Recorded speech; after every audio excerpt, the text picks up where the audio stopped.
video is going to be about the 10 commandments of social media marketing. And the one thing that I want to point out is that social media is a mess. Facebook can be a mess. Twitter can be a mess. And when you think about social media marketing, I want you to think about entering a class where there's probably 100 3-year-olds and they're all throwing temper tantrums at the same time. I mean, it's equivalent to that. It's equivalent to a lot of me people who are trying to get the message across, who don't care about anybody else, who just want to have the spotlight on them. So it's almost like this whole marketplace of people speaking over each other and people just doing whatever it takes to kind of get their message across. So it's incredibly aggressive, and it's loud, and it's noisy, and it has a lot of clutter. And so when I first started, I came on and I use a lot of automated software, such as Hootsuite. And I, gathered a great deal of friends and followers in a short period of time. However, I realized this was a bad strategy because I had a lot of spammers, people who didn't respect my page. I mean, just negative, nasty people. And so from this, I gathered 10 commandments that we can use. So this way we can have a strategy when we're on social media. So this way we can create quality and not quantity. And that's also a commandment, but I'll get into that later. Okay, so let's start with the first commandment, and that's the law of listening. And the law of listening is very important because you have to know your audience. And it's not just about listening and not reacting. I mean, the whole thing is like you really want to put yourself in your audience's shoes. And so whenever I start a project, what I'll do is I'll create a Twitter account, a fresh Twitter account, and I won't tweet any of my content for 2 to 3 weeks. I just listen. I go in, I favorite different articles that I like. I retweet people who are influencers or people who create great content, and I create dialogue with them on Twitter, and that's it. And even when I go to networking events, I don't talk about myself. Everyone's like, oh, you don't talk about yourself. No, I don't talk about myself unless people ask me. When I go and I meet people, I ask them questions and I listen. And, that's the one thing about being someone who's of service. What we do is we provide a service, and it's selfless service. And what we do is we just really work to solve problems and alleviate pain and put people in better positions. So it's one of those things where you have to be a giver and a listener. Okay, so let's go on to the commandment of focus. And focus is very important. I explained to you before when I first went on to the internet, I was looking at likes and shares, and I thought that those things were going to put money in my pocket. And so the goal was to get as many likes and shares as possible. But you don't want to waste your time on social media just getting likes and shares. You want to have a strong call to action. You want to lead people from social media to your sales funnel, to your landing page, and onto your email list. And eventually the end goal is to convert those people into customers.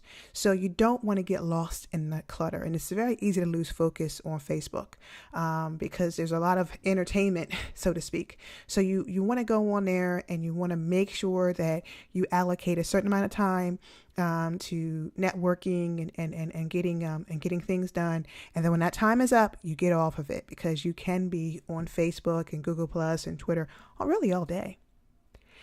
And the commandment of quality. This is so true. Getting back to the likes and the shares. I mean, those things make you look good, but in the end, we're business people and we want to be able to create a viable, profitable business. And likes and shares in the end are not putting money in our pockets. And so we have to focus on the end goal and focus on focus on quality and not quantity. And how we do that is that we understand our customers, we understand our clients, and all these laws pretty much are mutually exclusive and they tie into one another. And so when we understand that, we can offer them quality content. What I do is I offer people actionable plans, step 1, step 2, step 3, step 4, things that you can actually implement, things that I've done and I've made mistakes, and I give people warnings about what not to do. People enjoy those things because it can actually help them, and it's not just folklore. It's not just, well, this is what I'm hearing through the grapevine. So be wary about creating great quality. Quality trumps content all the time. And again, the law of patience. Now, you are going to come across a lot of spammy people who are going to tell you that you can buy 5,000 Facebook likes, you can buy, 10,000 Twitter followers, and you can buy, LinkedIn testimonials and LinkedIn endorsements, and you don't want to get involved in that. For one thing, these accounts are very untrustworthy, and in the internet marketing world, we call it black hat practices. It's very misleading and it's very disrupting. And not only that, it kind of destroys all of your efforts. And it creates a series of spammy backlinks. It's just not something you want to do. I've seen a lot of people who outsource their efforts to marketing firms, and they make all these promises as far as backlinks and as far as likes and so on and so forth. And a lot of these likes these likes and these shares are questionable. They're coming from people from third world countries or people from, who crawl from under rocks. And a lot of them are just bots. They're not even real people. So there's a lot that you have to understand about social media marketing.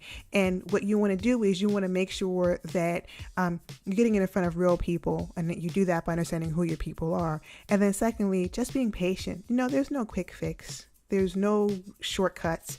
All you can do is just, hit the pavement and do the best you can to talk to people, real people on the internet. And then we have something here, the law of compounding. I was a banker, and I worked in sales and marketing as a banker in my early 30s. So that was, quite a while ago. And the one thing that the banks make money at is compounding interest. They have the loans, and they make money off the loans, and, so on and so forth. And this same thing happens online. If you start to build your network of trusted people, and you have 1,000 super fans, as Seth Godin would say, and these super fans are sharing your information on Twitter and Facebook and LinkedIn, and they're also mentioning you on your blogs, pretty soon your presence or your influence online is going to expand, and it's going to be a force to be reckoned with. And so what happens is online is that there's this multiplier effect. So you put in the effort, and then it kind of explodes. And the next thing you know, you have this huge presence online. And so that's where the patience come. If you can be patient enough and have a strategy and stick in there, you will see, the benefits of your hard work. So that's something to keep in mind as well. The sixth commandment is the law of influence. And so again, I talked about, the compounding interest and how you can get your, work on actually reaching out to customers and 1,000 super fans and so on and so forth. And so your influence grows and people start to know you. When I was marketing online, people were like, oh, I see you all the time. You're everywhere.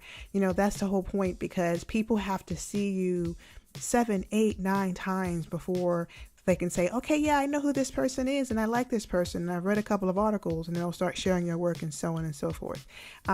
It's one of those things where people just enjoy familiarity. There's a certain comfort to it, and they enjoy somebody who is authoritative, because people want to make choices and buy products from people and brands they trust. So that's why branding is so important, and that's why building trust in a relationship is important as well. Then we have the law of value, or the commandment of value. And like I said, you don't want to use social media for promoting your products. People do it all the time, and it is so crass, and it's a turn off. It's like somebody coming up to you with really bad breath. it really, really, really annoys people.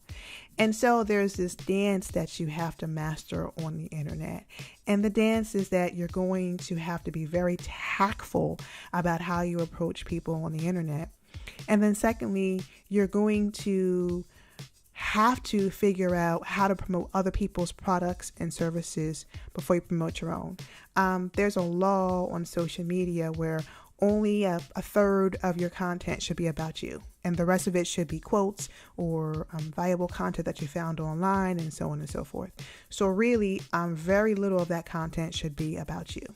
So that's the best way to use that commandment, the commandment of value. Then we have the law or the commandment of acknowledgement. And here's the thing, social media is very, very, very busy. And so what will happen is that people will start to make a dialogue with you or start to dialogue with you on Twitter. And the old way, people would inbox you and you would get, 10 million spam messages about this and about that and so on and so forth.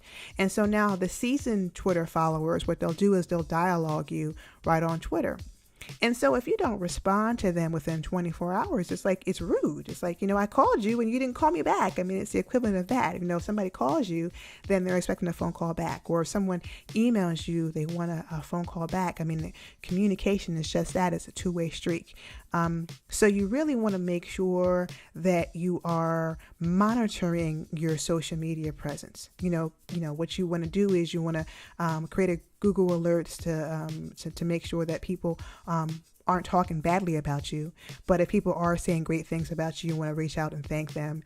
If people are talking great about you on Twitter, you want to reach out and thank them, and so on and so forth. If people are liking your comments, or if they're commenting, you want to make sure that you're involved in the conversation. You don't want to post something and then it just sits there and you're not the one engaged. You don't want to start a conversation and kind of walk off. So these are important things to understand about social media. Then you have the law of accessibility, or the commandment of accessibility. And it goes back to what I said. You don't want to create a post and then walk away. You don't want to seem as if you're absent. You don't want to give people the cold shoulder. It's a relationship. It's a two-way street. And so you want to make sure that you're communicating in an effective time. With me, I try and get back to people within 24 hours. So I have a day where I check my email, and I really try and get back to people, because if people have a problem, they want it answered as quickly as possible. I know me, I have a bad habit of being impatient. And so if I contact somebody and I don't get an email response within 24 hours, then forget about it. I'm off to the races and I'm off looking for somebody else. And then we have the last law. This is the last commandment, the commandment of reciprocity. And the thing is when you're online, don't have any expectations. Don't say, I shared all these people's content and nobody's sharing my content, or, I reached out to this influencer and they're ignoring me, and so on and so forth. And everything will come with time. Everything will come with time, and just keep putting out really great content, really great quality content. And so when people do share your content or your information, it's an honor. It's like, wow, I wasn't expecting this, but thank you very much. So again, there's a lot of rules to social media. I actually go over this in more depth in my book, Total Marketing Makeover. It's available on Amazon. It's 10 stinking bucks, so it's not a huge investment. So check out the book. And I also have 10 complimentary videos that come along with the book. So check out the book, buy it. It's a good read, and I'm looking forward to seeing you on the other side. Goodbye.